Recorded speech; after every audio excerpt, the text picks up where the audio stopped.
COVID-19 patients have been arriving in droves, and most of them are in a bad state. Nagugutom talaga kami pag hindi kami pumiyahe dahil wala kaming pera, wala kaming pambiling bigas. Mahirap pag mahirap.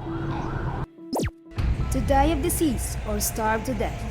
In a dilemma where any action leads to disaster, this is the question that troubles the minds of those who fear the current status of the world. Millions died of disease and millions more went hungry. The COVID-19 pandemic is associated with a serious issue, unemployment. According to the globaleconomy.com, the Philippines ranked 62 out of 104 countries in the world for the unemployment rate forecast in a country, ranking in the year 2019. However, the Philippines ranked 29 out of 100 countries in the year 2020. Additionally, based on the PSA.gov.ph data, the unemployment rate of the Philippines in April 2019 was estimated at 5.2%. In April 2020, the number of unemployed persons was 7.2 million, resulting in an unemployment rate of 17.6%. This is a record high for the unemployment rate, reflecting the effects of the economic shutdown on the Philippine labor market due to COVID-19 pandemic. Job insecurity pervades the world today. Will everything return to normal or will the situation get worse? The puzzle remains unsolved. However, the strong implementation of community quarantine is believed to be one of the most influential factors that contribute to it. In our search for an answer to the current issue, we have found a remote area in the town of Paranas, Samar, where people seem to have been quarantined since they were born. Due to the extreme distance of their location, sweat will drip and energy will be exhausted before reaching their barrio. High mountains had to climb, and numerous rivers had to cross to get their place. In 6 hours journey, there is no other mode of transportation but a pair of sleepers.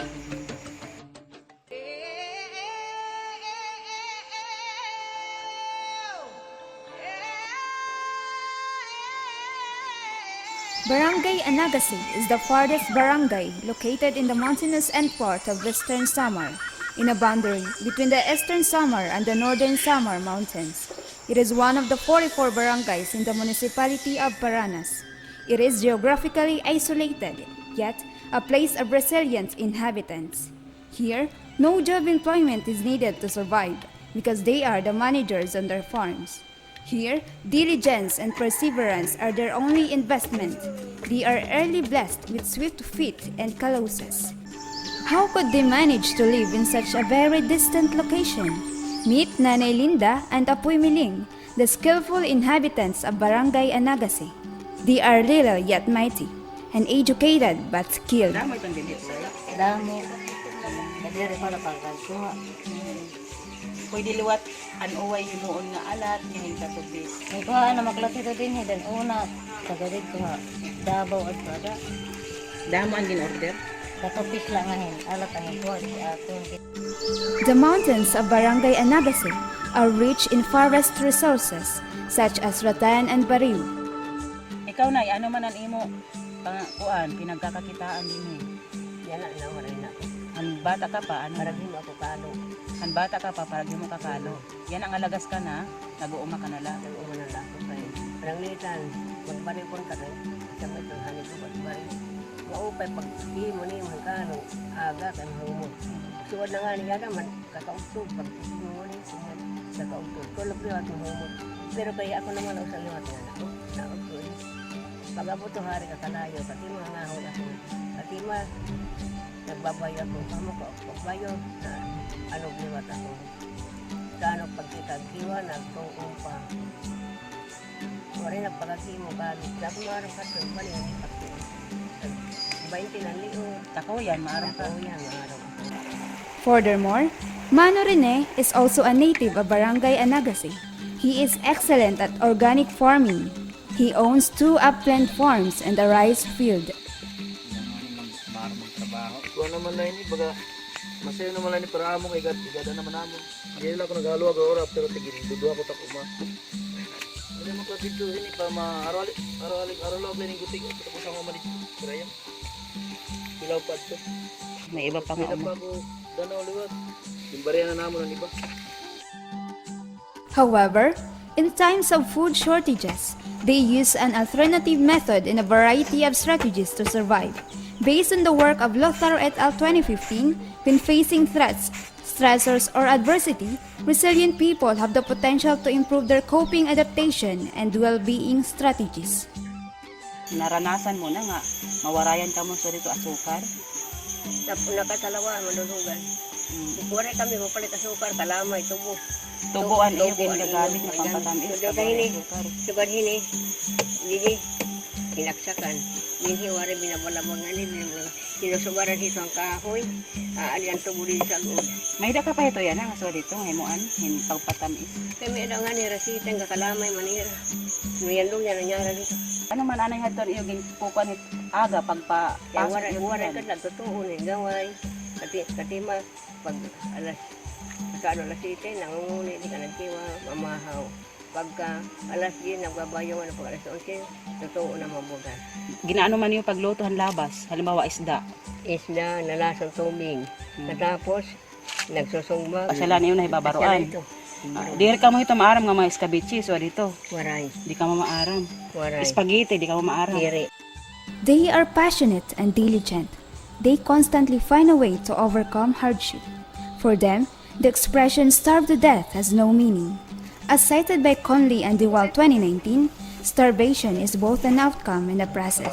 As an outcome, starvation means deprivation of food and to death, and is very rare even during famines, where the proximate cause of death is usually infectious disease.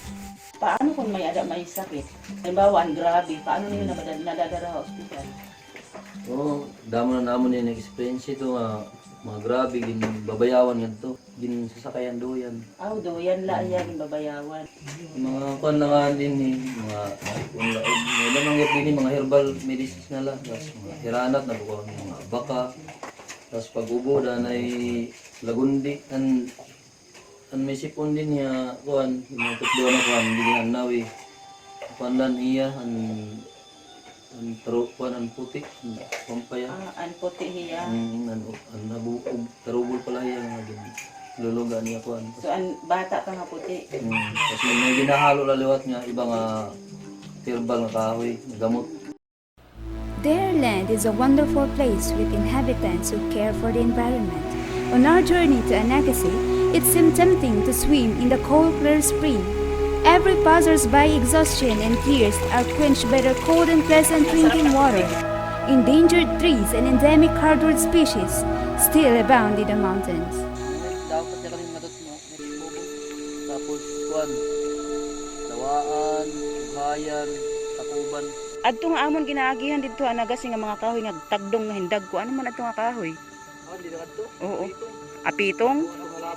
A pitong tree is firm, strong, and stable. It doesn't knock down no matter how strong the storm is. They remain standing on top of the mountain. This is its identity, the identity of the natives in Anagasi. In the context of corona pandemic, another study found that job insecurity due to COVID was associated with psychological well-being through financial stress, as cited by Samar et al. 2021. Additionally, Wilson et al. 2020 found that job insecurity due to COVID increased depressive symptoms among employees. Dala niya na pandemya.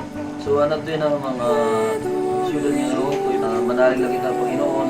Kaya kita mga tao, isa man din kita ibutang nga lugar kung kapakabuhi lang kita yung tinuay. Tsaka kaya natin ito. Paraan na para makabangon. However, it is one of the roles of the local government of the involved municipalities to address the issue to the authorities about limited services amidst COVID-19 pandemic. Municipal Mayor Attorney Eunice Yu Babalkan already started her goal of creating a solution and provide equal livelihood opportunities to the residents. In 2020, around August last year, I think we received, I'm not sure about the exact amount, but this is over 3 million pesos in financial assistance for various livelihood programs in Paranas. No?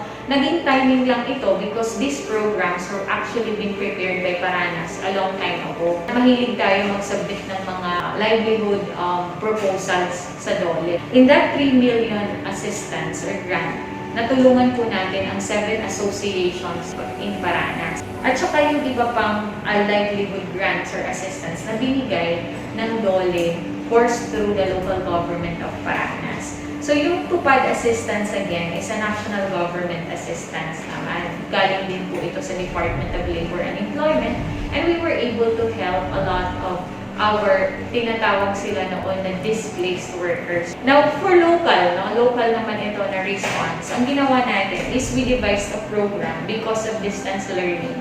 Marami tayong mga graduates ng education. Most of them actually are scholars of the local government of Paranas. Tapos mga pasado na rin sila at licensed teachers. So in order for us to help them, na in the meantime that there's pandemic at makatulong sa pamilya nila, hinire po natin sila as community volunteer teachers. Umabot tayo ng more than 200 community volunteers spread out all over the 44 barangays of Paranas. So may counterpart ang barangay, meron din pong community volunteers honorarium na binibigay ang local government. In fact, malaki po ang pondo na inilagak natin sa programang ito. Another innovation ng Paranas is the Pre-Youth Program. Marami pala tayong kabataan na mahilig magnegosyo. Marami silang naiisip na ideas, and it is better for Paranas to start them young.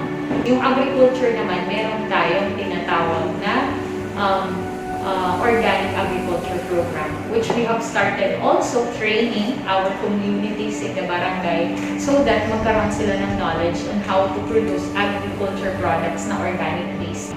So yun po yung konti pa lang, hindi ko pa maalala yung iba, but we have a lot in terms of agriculture specifically.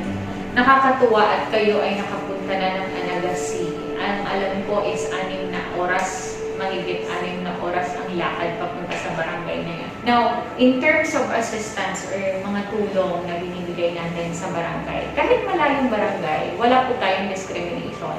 Lahat ng services, maging health services man yan, maging infrastructure services, nakita nyo, meron silang covered court doon kahit sobrang layo.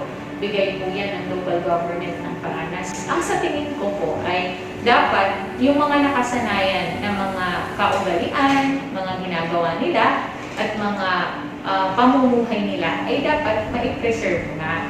So, ang gagawin natin ay wala tayong gagawin para hindi natin ma-disturb ang kanilang own natural way of living. Resilient din mga tao doon, di ba? Kung anong meron nila, kaya nilang magkaroon sila ng pamumuhay na sapat para sa kanila.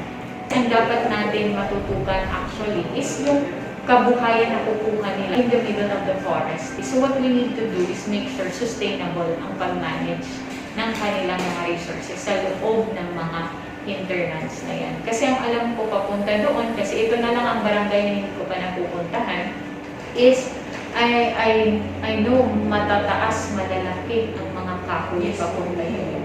Napaka-rich ng natural resources. In fact, meron na po tayong tinatawag na multi-sectoral forest management protection committee dito sa Paranas. Amidst crisis, this is the opportunity to reinvent oneself. It is not just job employment that will save us from the dilemma, but a willingness to discover what more we can do to survive. Few things in the world are more powerful than a positive push. A smile, a world full of optimism and hope. You can do it when things are tough. Now, will you just let yourself die of disease? Or starve to death?